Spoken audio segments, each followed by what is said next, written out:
Tupan Drone. We are facing a revolution in cargo aviation.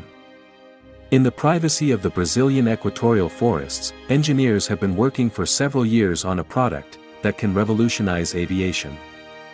This is an aircraft that combines the advantages of a drone, a helicopter, and a jet. Importantly, the whole project is now being tokenized. This means that anyone can now buy shares in their venture in the form of TDRONE tokens. The first thing that stands out is the similarity to a large drone, the ability to take off vertically, and a characteristic sound similar to a jet engine.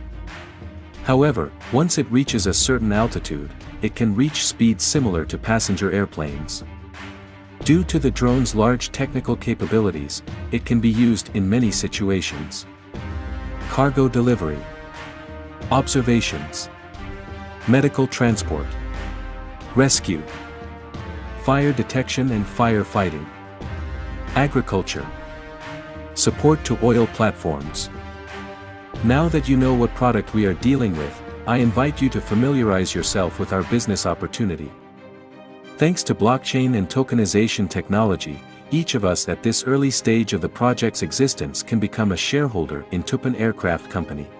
Possession of TDRONE tokens, associated with Tupan Aircraft Company, will be equivalent to owning shares in this organization. Participating in Tupan Drone involves purchasing a TDRONE minting node. This is a hardware device maintained in a zeniq server farm, which is responsible for minting TDRONE tokens for its owner. The entire process will take place on the zeniq smart chain, similar to other projects in the zeniq ecosystem. You can acquire TDRONE tokens through Safir Global, exclusive representative of the zeniq. Come be part of this cargo aviation revolution.